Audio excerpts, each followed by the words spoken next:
Every story holds a spark of the human spirit. It's time to really let that light shine. This is Conjuring the Human Spirit, hosted by Shawn Meeks, a space for honest conversations, deep connection, and the shared journey of being fully alive. This season, Shawn also welcomes guests who open up about their own transformations and experiences, reminding us all what it means to heal, grow, and thrive, one story at a time. You're invited. Let's begin.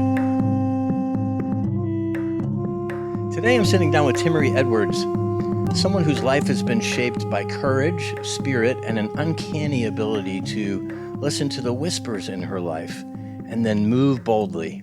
From surviving the sting of life's hardest moments to discovering the calling that has pulled her out of a dark massage room and here in the lights on the stage at Conjuring the Human Spirit.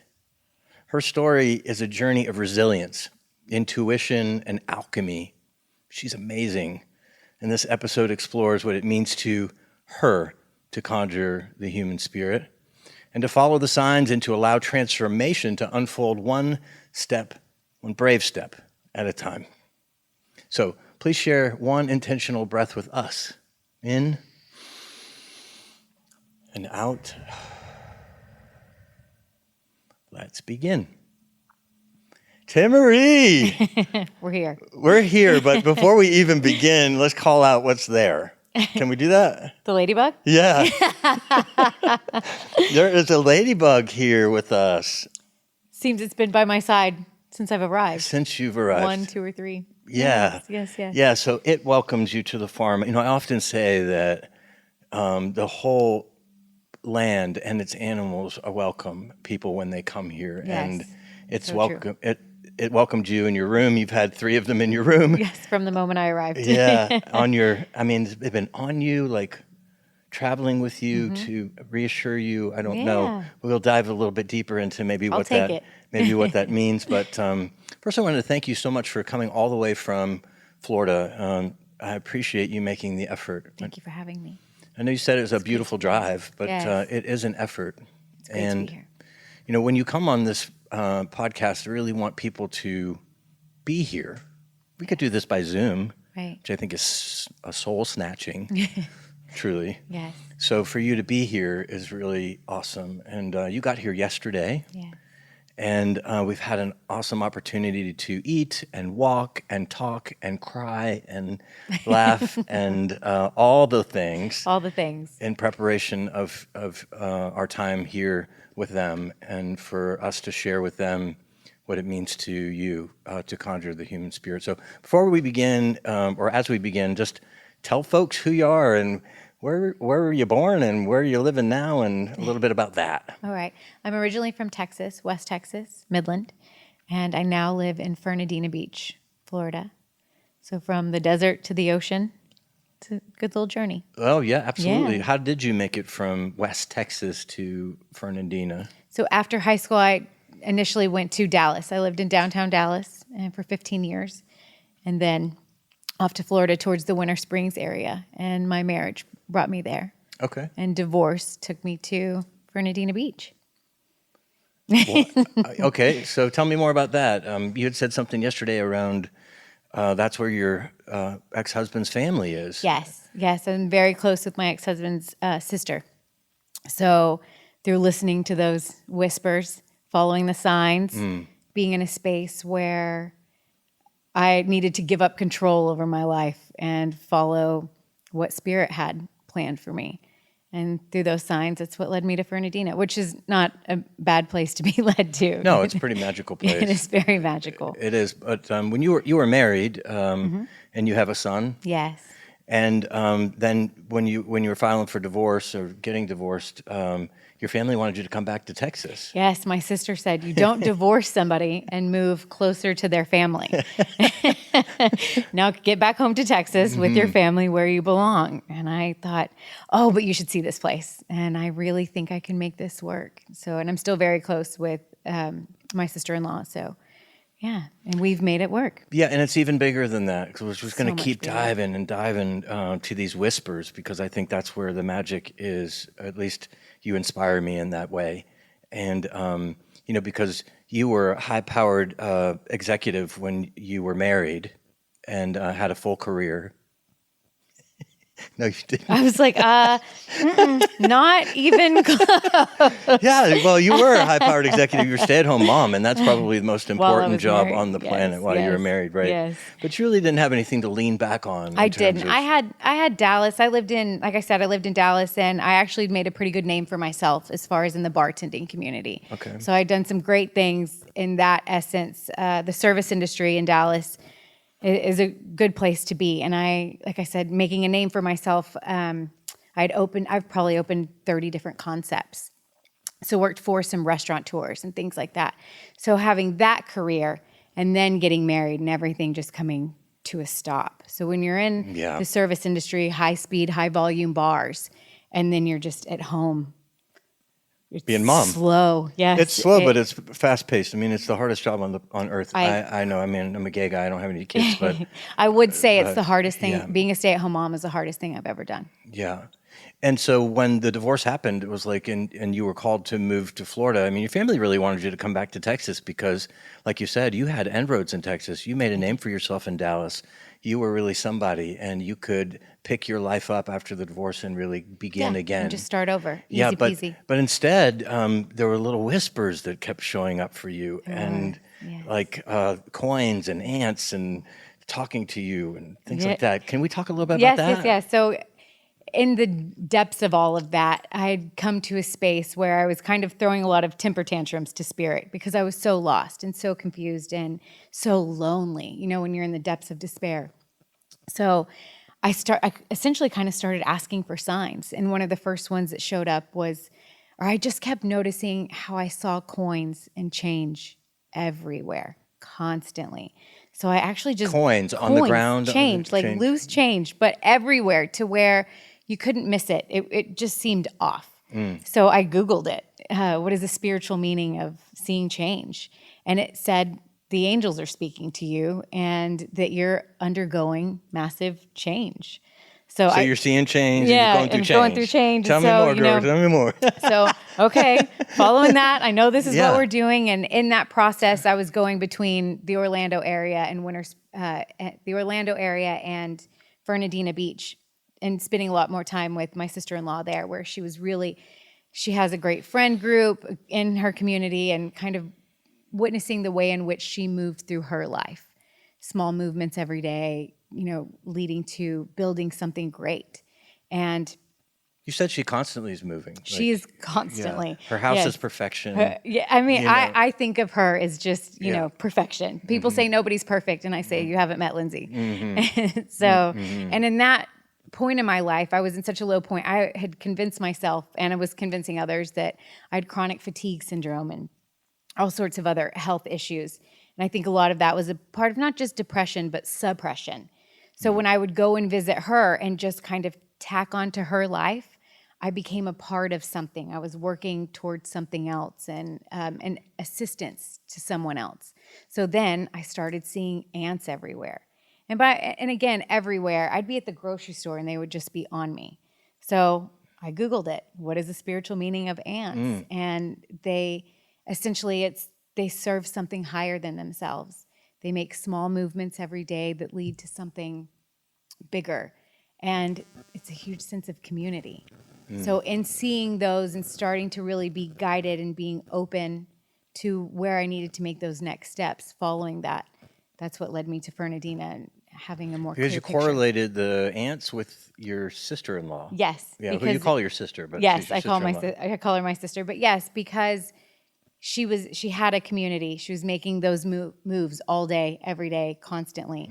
And it just felt like something bigger than myself. So you did bartending when you got to Fernandina, or what? No, I was still just a stay-at-home mom. Okay. And Not just. Please, I mean it, y'all.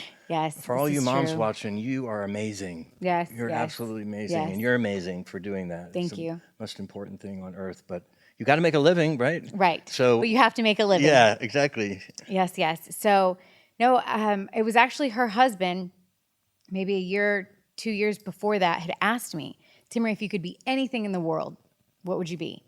And I said, a massage therapist, but not just a regular massage therapist, a healer. And that was years before, and I hadn't quite put that together again until years later. I was there, and I was having another temper tantrum to Spirit, saying, just tell me what to do so that I'll stop making decisions on my own, and then you can stop coming in and cleaning up the messes I've made. Wow. Tell me what you will have me do. And it dropped in as clear as day, massage therapy. And I kind of giggled to myself because I had already known that. It had resonance. It had been there before. So I stopped, and I knew that was the direction I was going to go. And then probably a handful of months later, as these things kind of build and take time, Lindsay, that sister, sent me, she was at a massage place, sent me a picture from the back of the bathroom stall that said, On a bathroom stall? on a bathroom stall. I think my name's been on a bathroom stall. Anyway, go ahead. Yes.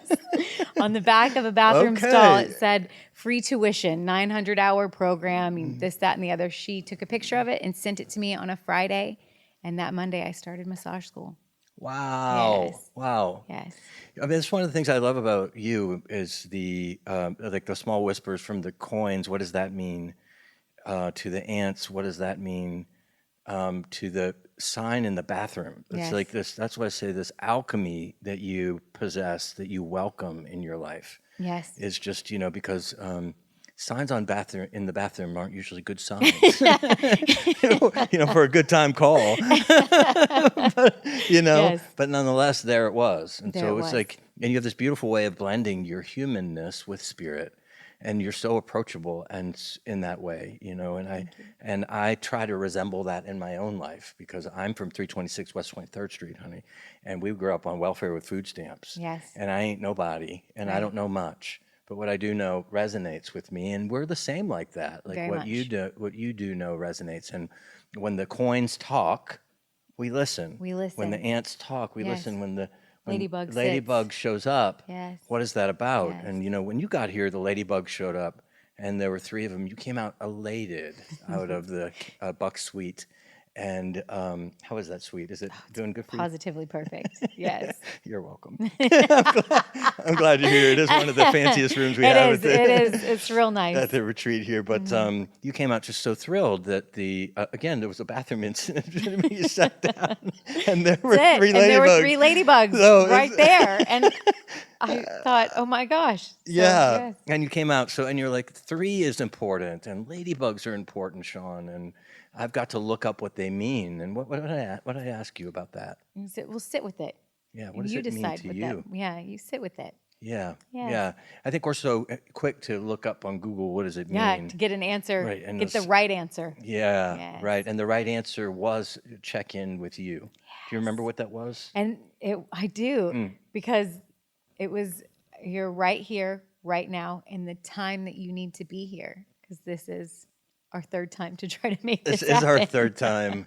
Yeah, Yes. we'll talk about that in a minute. Goodness. Yes. I'm so grateful So we that was finally it. made it. But yeah. And then they've stayed with throughout, is you're right here, right now, and this is where you're supposed to be right now. Yeah, comforting any nerves that might be there, and just to let us both know that we're not alone, right? Right. We're being witnessed, we're surrounded by, we're paying attention to the signs. Yes, it's a we guidance care. system. Guidance system. It's a guidance What did you say earlier? What did you call that guidance system?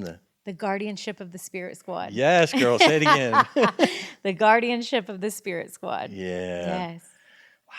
So we'll talk about that. So, but let's get back to Fernandina, and you are in massage school, and you've started a massage business. I have now. Yeah. Yes. And you did then. What was it called? Timorie at the. Timorie at the massage studio. Yes. After school, that was where I started at. And it's now the Happy Healer. How appropriate. How appropriate. How appropriate. Yes. Yeah. And that's really a great segue into how we met, which if you listen to the podcast regularly, we're always talking about Jack Meeks, The ripples. my dad, The ripples. the ripples of his love. Yes. And they continue to ripple in my life and your life. And my dad uses you as his massage therapist. Yes. And can you tell that story about what happened that day, and maybe what happened on the weekend leading up to that day. Yeah. So I had a full weekend of plenty of socialization. And throughout the weekend, one night, which was actually Lindsay, my sister's husband, We were at the kitchen table and he said, "Can you just let her finish?" I.e., I had kept interrupting her. And so that was the first. The second was another gathering, and another woman said, "You keep talking over me." In the same weekend? In the same weekend. Oh, wow. And then I had a third. So the threes. I think things have to hit me in threes. How about it? So then I had a third, and she said, "Can you just let me finish my story?" Message received loud and clear. What was the message? Listen. Stop. Listen. I was talking over people. I wasn't letting people finish their stories. I was interjecting, making it, clearly about me. But, and often some of it is attributed to being in that quiet, dark room all day. I often say I'm like the chihuahua that hasn't been let out in a long time because I'm very excited and sometimes just excited to speak. So with no ill will of cutting people off, but I heard the message loud and clear that it was to listen.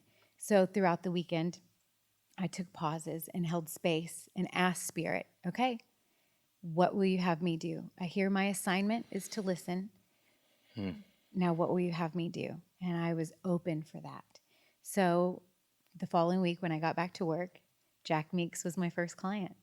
So as I say, we were cheerfully chatting, sharing certain things. And I hadn't told him about what happened over the weekend, but in the process of our conversation, he said, "Yeah, my son hosts these and is about to host a Magic of Listening." And I just stopped the massage. And I got so excited because I knew there was the assignment.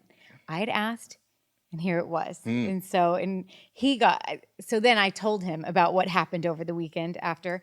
And he said, "Oh, we're going to have to wrap this up early so that I can call him." And I know, I got this call out of nowhere and from my dad. And of course, he put her on the spot. He says, I'm in the massage studio with Timorie, and she wants to come to your workshop." And I was like, "Great. Hi, Timorie." And she's like, "Hi."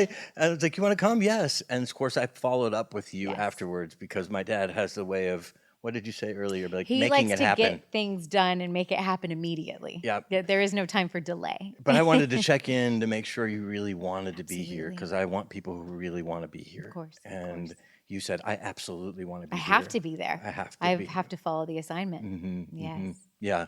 And so, and then what happened? So you said yes, and then you have another teacher friend. Yes. So I have another healer that I work with. I have several, but her name's Catherine Phillips, and she does the soul connection method.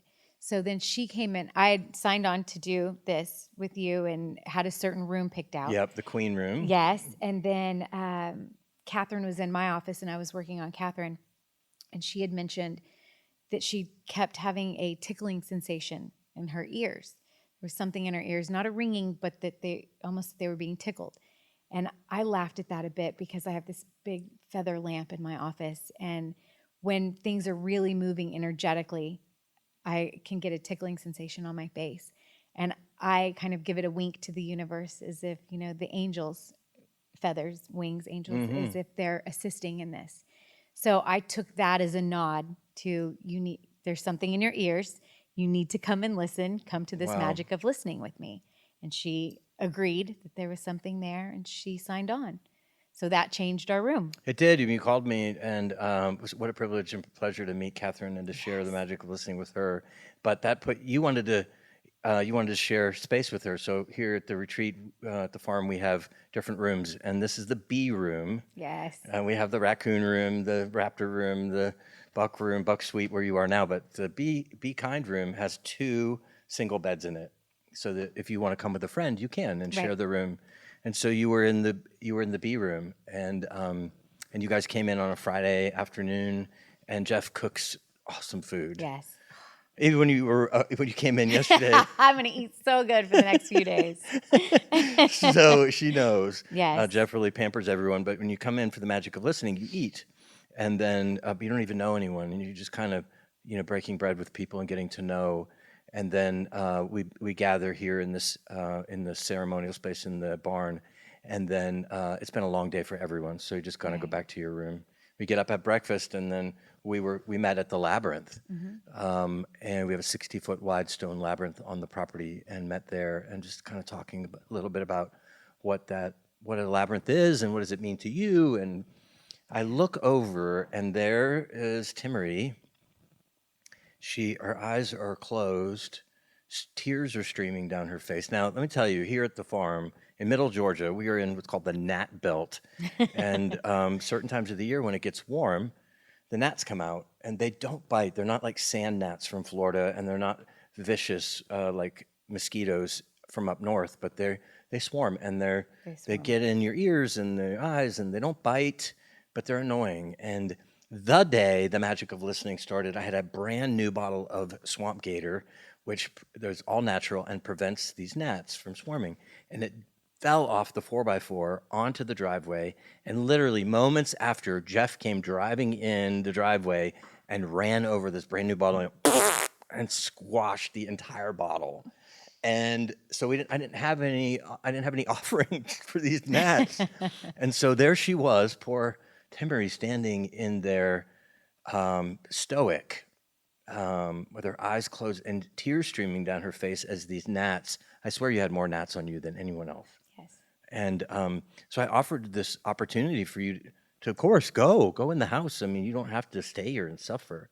And you said, no, I'm going to stay here because there is a gift or a healing on the other side of my resilience of me standing here.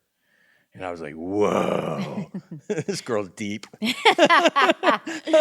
Like, wow, tell me more about that. And so you did. When we came down in the magic of listening, you actually shared with the group. Do you mind sharing today what happened? Yeah. So that was the funniest part about it being in the bee room. Oh. And a part of that is we were standing in the labyrinth, and there were more gnats on me. It makes me giggle because Catherine said, "What you resist persists," because I was in such a state of resistance, but also the allowance of just sitting in your discomfort. And that's what that was. Is that how you felt resistance to the room when you got there the night No, before? when I got there with the room, I giggled to myself a bit because I thought, we're in the bee room and I've overcome all these things around the bees. Oh, you have things with bees. Okay. So that's, where this goes. All right. So when I was 12 in the Davis Mountains in Texas, I was at a church camp. And there, to my understanding, there was about 7 hives. And some boys had thrown rocks at the hives and knocked the hives down. And this is in the 90s when the African killer bees bred with the honeybees. So it was a much more aggressive form of bees. So naturally, all of my friends ran down the mountain and I ran up the mountain the way that I was facing. So I was attacked by bees. My parents said that they stopped counting its stingers around 500 in my head. Whoa. So they're on my face, they're on my arms. I looked down at my shirt at one point. My shirt's flying. I take my shirt off. I'm just lost on this mountain. They're in your ears, they're everywhere. in your hair. Yes. Sting 500 on your head alone. Yes. Wow. So, and there were still stingers washing out of my hair after the whole situation. Wow. So I'm lost on this mountain for, I don't even know how long. And I'm running around until I just completely run out of gas. And I had exerted myself. So I stop, I sit down, I scream, and then they all fly in my mouth. Oh my God, Timorie. Yes. So then, but at some point in this chaos of what this is, a woman appears and she wraps my arm around her and she guides me down the mountain. And we pray aggressively. I mean, I'm 12. And I'm saying things like, I rebuke you, Satan, in the name of Jesus. I don't know where some of these things came from. It was so profound. And anybody at the bottom, I get down to the bottom of the mountain and a man hands me off. But no one knows the woman, saw the woman. And like I said, we're at a church camp. This is where everybody kind of knows everybody. And nobody ever saw that woman. So that was a pivotal moment in my life where Spirit interceded on my behalf. So you feel like maybe that woman was an angel or spirit of some kind, guiding you down the mountain. Yeah, absolutely. Absolutely. I can still remember what she looked like, what she was wearing. She was there. So imagine, everyone, if you were attacked by bees and 500 stings in your eyes, in your mouth, and then there you are in the morning at the Labyrinth, and these Gnats are swarming her. I'm telling you, y'all, I looked over and tears are streaming down her face. I had no idea about the story with the bees. Right. And they're in your ears. And I'm telling you, they are loud when they're in your ears, even though they're tiny little Yes.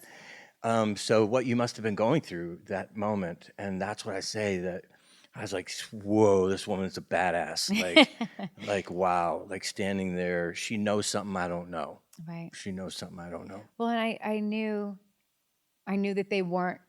I wasn't in any real danger, and so for me, it's the matter of being able to sit in your discomfort and sit in your pain and face that, and see what's on the other side of that. To investigate that, it's important. Wow. I mean, you thought you were coming to the magic of listening to learn how to listen. You end up in the bee room and then these lessons. I mean, that's something, again, that's what I was talking about, these whispers, but then also they're just in your face, and your resilience to take what seems so traumatic and make it alchemy and really transform your spirit into the strong healer that you are. It's just you're so inspiring Thank in that way. I mean that sincerely, and that's why I wanted you to come on here, so that you can see that in you, or affirm that in you, but also so that they can see that Thank you. in you. The inquiry was, how do I listen better? And the answer was, you come to the magic of listening. So what was that like? I know I mean, maybe it was for the bees only, or maybe being in the magic of listening had even more profound effect on you. Yes. I think it was all of it, from one moment that led to another moment, because coming in these circles and being able to share the way that we did transformed the way in which I listened. I can remember towards the very end of it, hanging on to every word every person was saying. The depth of listening grew in such a way. Yeah, well, that's what I say about this work is I call it magic because I don't really know how it works. Perfect. But the magic in you, just in the listening and hanging on, it's savoring every word. It was like, right, gobbling it up. Yes. Because the intent when you come to the magic of listening is to listen with your heart. So it's not even I say your heart ears, and then to speak from your heart. So it's the Right. heart ears listening to the heart speaking from someone else. Right. But that's not the end of the magic. The magic, it's almost the beginning, because the end of the magic is the person that's actually speaking, the spirit of them actually feels heard, probably for the first time. I mean, y'all know, just get together with anybody, they're staring at their phones, Right. not listening to you Or listening to speak. or listening to reply. Yeah, Yes, right. yes. Just to respond to what you're saying. And this is an opportunity to not do that. So how did you leave out of here? I mean, what shifted for you, and how did you listen any differently after that? The appreciation of the pause and the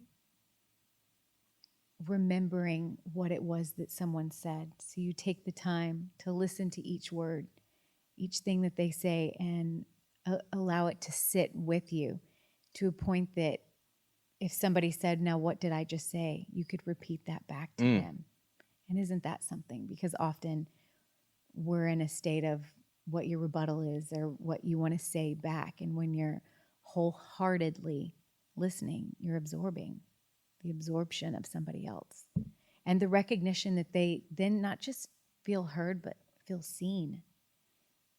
Yes. Yeah, it's a new thing for many people who sit in these circles, because I'll say, does anything else need to be said about that? And then I actually pause. And if I paused on this podcast right now for as long as I pause when I'm in that workshop, and it's only like 30 seconds, but if I pause 30 seconds, it's a long time, because we always say, has anyone got anything else to say? Okay, thank you. Right. We don't give the spirit time to formulate. And I think we make up a story that nobody really wants to hear what I have to say anyway. Right.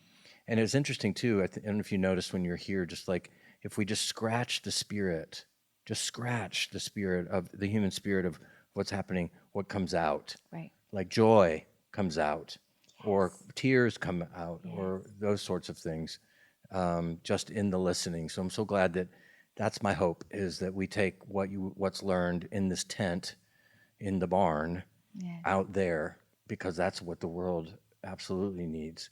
And it needs, more of you outside of that dark room and bringing your light to the light To the light. that is Yes. that is needed. Connection. Yeah. The connection with.